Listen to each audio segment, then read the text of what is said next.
We have tons of NHL news and rumors to take a look at today, including some big signings like Marty Necas and Brock Faber. We had another hiring in Pittsburgh as they continue to bring in people from the Maple Leafs organization, plus also news from Hockey Canada. The latest in a Leon Draisaitl contract extension. Could Patrick Laine end up with the Anaheim Ducks? And is Chicago going to be a big player for some of the top pieces and top players maybe available next offseason? Could a player like Mitch Marner or Brock Besser end up with the Hawks next year as UFAs? We'll discuss that possibility coming up next.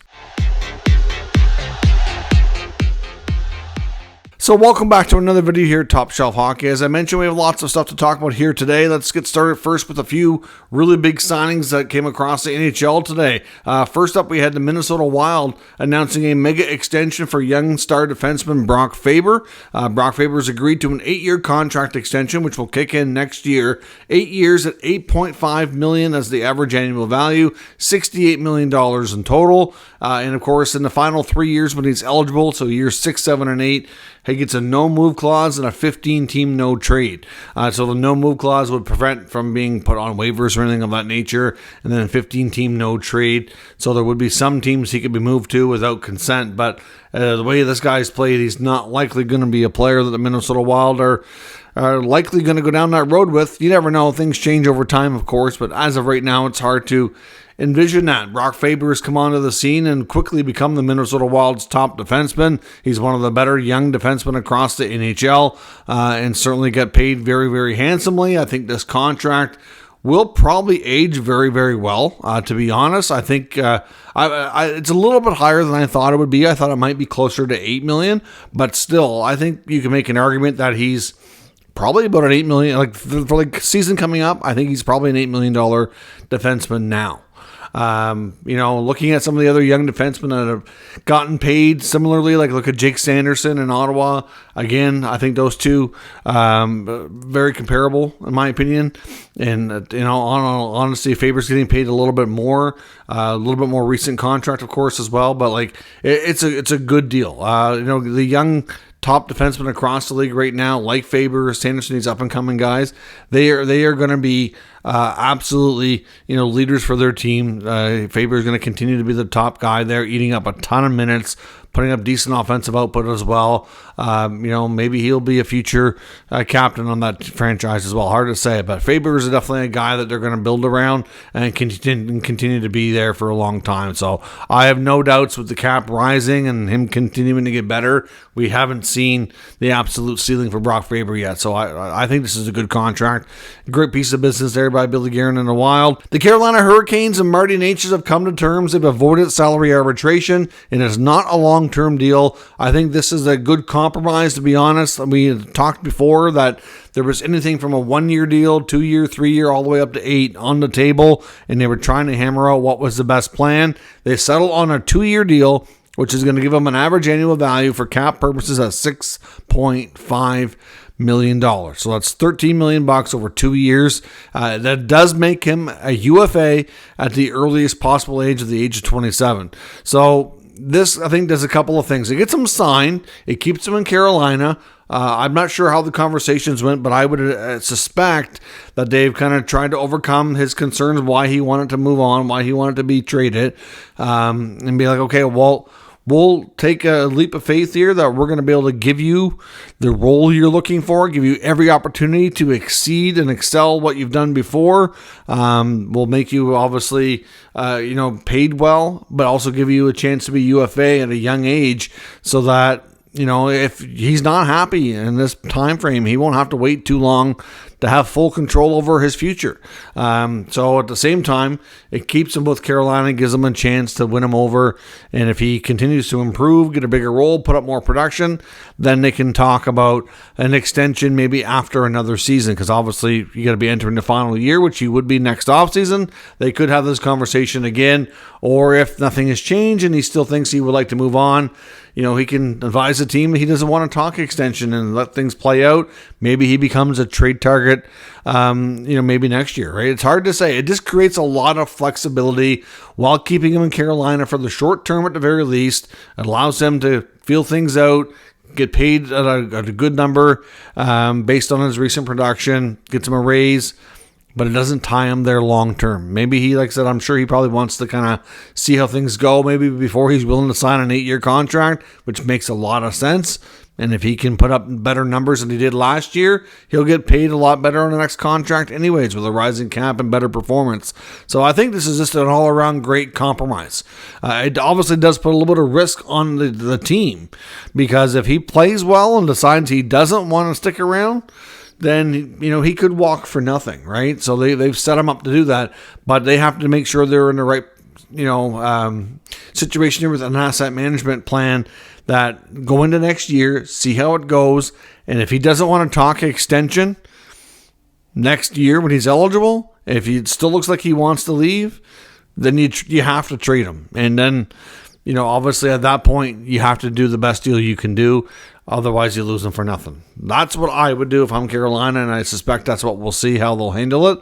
But it's a good short-term compromise, I think, for all sides involved, and gives him a chance to really excel here. So we'll see how things go. A couple other minor signings as well in Chicago. They've re-signed defenseman Isaac Phillips and defenseman Louis Crevier, both 1-year, 2-way contracts for the Blackhawks. As I mentioned, we have another hiring with the Penguins, again, pulling resources from the Toronto Maple Leafs. Obviously, lots of connections there with Kyle Dubas, Jason Spezza, and of course, recently they brought in Wes Clark to head up their scouting department, and obviously they've pulled another one. So Chris Rock, who was formerly a scout with the Toronto Maple Leafs, joins Wes Clark in that department, now with the Pittsburgh Penguins. So obviously Dubas is continuing to kind of bring people in that he knows and is familiar with. Clearly, no surprise in that front.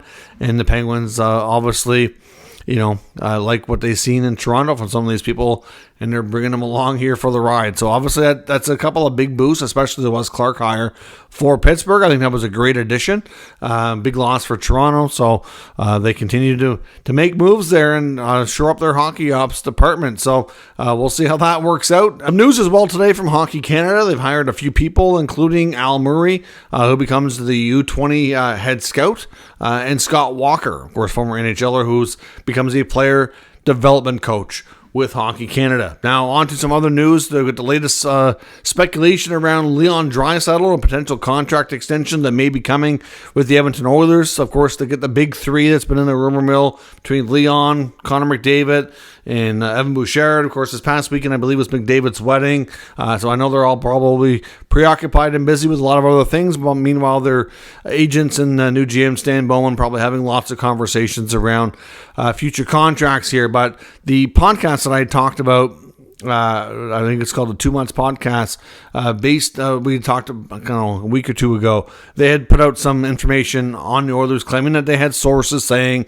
that Leon, Bouchard, and McDavid, when he's eligible, are all planning to sign long-term deals with the Oilers. They're all willing to take team-friendly contracts, leave a little bit of money on the table to make sure that long-term they're in a great cap situation as best as possible, to make sure that they have strong supporting cast to be able to continue to be one of the top teams and have a chance to win several Stanley Cups is what they're hoping for over their long tenure with the Oilers organization. Of course, at that point, we can't verify if that's accurate or not, but I thought it was interesting. They claim to have sources. I just mentioned it because it was out there. That same podcast has put out more information today saying now, because there's been a lot of talk that Leon Draisaitl is not going to want an 8-year deal. He's going to want a shorter term contract, probably a 4-year deal. Something kind of going with a similar strategy we've seen Austin Matthews do.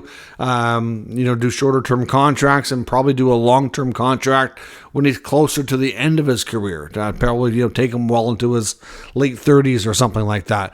Obviously, you want to try to earn as much money as you can over the time, and the more frequently you can re-sign, the more you can do that. Of course, there's some risk involved because you never know when you might get hurt, things of that nature. But they're reporting that Leon absolutely only wants to do an 8-year contract and get extended with the Oilers as long as possible for a mega deal. Of course, it's something that's going to be considered very fair, you could say, and somewhat team-friendly on a long-term basis. So, of course, at this point, like I said, Leon, out of the 3 guys, he's going to likely be going first. McDavid's not even eligible for a new contract until next year. We know Bouchard could be signed now, so could Leon. But all the reports that we've heard from a lot of different sources, a lot of different reporters out there, said that you will get the Draisaitl contract first is almost a given. Bouchard is going to kind of sit back and wait and see how the Draisaitl deal plays out. Neither player is under any pressure to sign right now. They still have another year in their contract. There's really no danger that they want to leave. I mean, I know there's some people out there saying that maybe Leon's going to leave. I'm not buying that. I don't think we've had that from any good enough sources to really suggest that that's the case. Bouchard, of course, is not even a UFA yet. So again, he's not going to take as much of a priority and precedence here as Draisaitl. But, if these reports are correct, then certainly we'll see what happens. But the word is Leon wants to do long-term deal. And based on all the other reports that have been out there, I would think that I wouldn't be shocked if a Draisaitl extension is done before training camp sometime in the next few weeks. But like I said, there's no major pressure point here. Both him and Bouchard have another year on their contract. I don't think the Oilers are concerned at all at this point of their willingness to stay and wanting to be there and have a lot of success with the Oilers. So they're not going to rush into it. They're going to make sure they take their time, get the negotiations drawn out, and get everything right so that it's in best situation for everybody. But that's the latest intel there. We got some talk as well from a couple other things. We're going to talk about Chicago and their potential, move to being aggressive on the open market a little bit later for next offseason. But for right now, Patrik Laine continues to be one of the hot topics when it comes to the trade rumors. Aaron Portzline, who covers the Blue Jackets, of course, which is where Laine continues to be a member of that organization for the short term at least. He wonders in the latest article about a potential trade with the Anaheim Ducks, citing a couple of things, which we've talked about Anaheim as being one of the teams that I felt have made sense for him. There's really been probably 6 to 8 teams that have been mentioned regularly by numerous connected NHL reporters that we know of at least touched base with Columbus and at least had some conversations, have some degree of interest. But again, like I've said before, and I'll say it again just because sometimes some of the comments on the channel, I don't understand how people don't understand how some of this doesn't work. But I guess depending on how closely you follow things, you have different levels of knowledge. But when a player that's a high profile player that has a strong ability, is known to be on the open market, there's going to be tons of teams that have interest, which is why throughout a period of weeks or months, you're going to have different rumors popping up connecting that player to different teams. It's not that people are trying to trade them all over the place or making things up. That's just how the rumor mill works. You're going to have the Jackets talk to one team one week, and then some word's going to leak out about it. And then a few days later, they're going to probably have an inquiry from another team. And then eventually that'll leak out. And then it just keeps going, right, until a deal actually happens, which is why you get all these rumblings about different teams being in the mix and players maybe going to different places. But the Ducks do make a lot of sense. Aaron Portzline references them for a couple of reasons. One, saying that he thinks he'd be a great fit with their terrific young core that they've been building around. Obviously, he's a bit older, but imagine him playing with some of those guys. It might be exactly what he needs to kind of reinvigorate him, get him on a line with whether it be McTavish or Carlson or Troy Terry, Zegras. Like, they've got some really fantastic young players there that could be great line mates for Laine. Secondly, they're in a really good salary cap situation because they still have a lot of young players on rookie contracts and have not gotten big raises yet, so they have lots of space and availability that way. They would not need Columbus to retain a bunch of money like some teams would. We've talked about the Carolina Hurricanes, the Pittsburgh Penguins. We've talked about a few other teams as well. Montreal being a big one that's been out there for Laine services. And I'm not saying that he won't end up with one of them, but it's just going to be a little bit more complicated. They're going to need the Jackets to do a little bit more when it comes to salary retention. He actually went through it on the article and made a mock trade suggesting that the Ducks may send to Columbus a prospect like Yegor Sidorov and defenseman Urho Vakanainen. Vakanainen, former first-round pick of the Bruins, has been, obviously been traded, ended up in Anaheim. Still a player that has a good, potential upside. It's hard to say if he'll be as good as people thought he might be when he was drafted, given how things have gone since then. But he's a still young enough that he might be an intriguing player for the Jackets, and then a prospect that they would like as well. They're not, like I said before, they're not going to be, no team is going to offer up a grade A player or a top young prospect. Like, it's going to be a return to Columbus that's going to be like, it might be like, ooh, is that all they get? But you got to remember, this is an asset that's diminished right now. He hasn't had a great couple of seasons, a lot of missed time, ended up in the NHL player assistance program. Not that anybody's holding that against him, but he hasn't been the 40-goal scorer in a few years. So the money that he comes with his contract is risky if it doesn't work out. So especially if you're going to take him on with full cap hit, you're going to pay less. You're going to want to increase your offer in order to get the Jackets to keep more of that money. That's the only way. There was some suggestions before it could be as low as a 3rd round pick, because, obviously that's what Evgeny Kuznetsov ended up getting when the Capitals traded him to Carolina last year. Not the same scenario. The reports with that was a template to look at, but because he's a younger player who has a little bit more potential upside, I think they were hoping to do a little bit better. So instead of a 3rd, maybe they get a 2nd or a 2nd on a prospect, and really this would be a comparable return. So Anaheim is definitely a team. The Aaron Portzline is well connected to the team. Definitely feels like makes a lot of sense. And could be a great landing spot for Laine. So we'll continue to monitor how all the trade talks go around him. And then the other big piece here is the Blackhawks. And also in The Athletic, Mark Lazarus, who covers the Blackhawks, had a mailbag article this past week. And looking at one of the main questions that I was most intrigued with in the article was a fan asking that if we could expect the Blackhawks to be more aggressive this time next year, and could we see a case of maybe one more season where they pick high, and then after that, would they be, maybe changing gears and moving some of these picks for big important players to signal an end to the rebuild, time to get serious about winning and really move the big step forward for this team. And he says that he does believe that's going to be the case, referencing the idea that general manager Kyle Davidson at the 2024 draft just a month ago was willing to move an unprotected 2025 first-round pick to the Blue Jackets in exchange for that number 4 overall pick.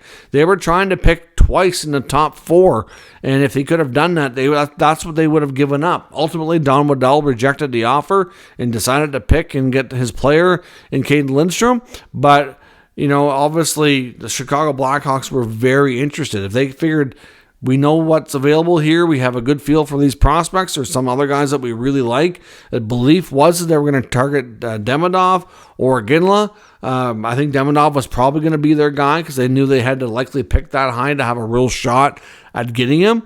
And if they would have done that, I think basically what that tells us is that one more top young player in that, they probably would have been like, okay, we have enough prospects that we're going to start trying to add in more of the veterans and trying to take this team up a major step. And ultimately, he says, with the players that are going to be potentially available on the open market of 2025 free agency, that he can see them going after some of the top guys. Right now, of course, anything can change because players can ultimately choose to re-sign with their existing clubs. Maybe they get traded, sign an extension with their new club. Things can happen throughout the campaign that'll take some of these players off the market. But the biggest name right now that hasn't been traded and we feel will likely get there is Mitch Marner. I mean, with Marner in Toronto, the belief is right now that it's unlikely that he's going to get traded before the season starts. And then on top of that, the Leafs have shown no signs of being interested in wanting to extend him as of yet. So right now, things are trending towards the idea of him being a UFA next summer. And if he is, the article suggests that they could be going after a couple of these, at least one of these guys, and make him an offer that they have a really hard time to refuse to bring him into the organization. Also references some other top UFA talent, like a guy like Brock Besser or Nikolai Ehlers.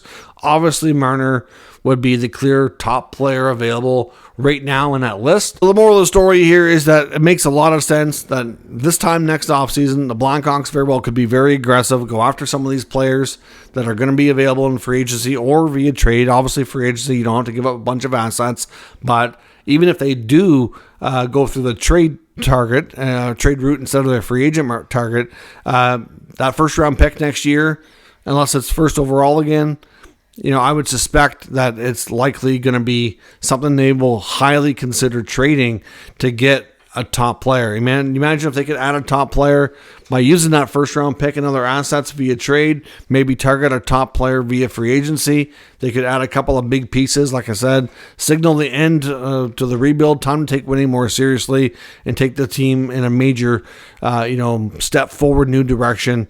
And become a lot more competitive and start, trying to get back into the playoffs and move forward from there. Like I said, ever since they got Connor Bedard, they want to improve things. They want to, make sure that he's has every opportunity to not be in a losing situation for too long. As much as everybody understands what the team is building and going through, it can be tough mentally on the players to have anything, kind of sustained for too long on that stuff when it's not positive. So let me know what you think. Should the Blackhawks be aggressive next offseason? Does some of these players like Marner make sense that they would be going after him if he's on the open market? Who could they target via trade with, including their first round pick and maybe other assets that they would be willing to move as well? Of course, let me know your thoughts on that. Patrick Laine, Leon Draisaitl, and everything else discussed here today in the comments, and we'll discuss further. If you're new to the channel, make sure you subscribe and stick around. We'll keep you up to date with the latest news, rumors, and analysis of all 32 NHL teams. Thank you for watching. I'll catch you next time.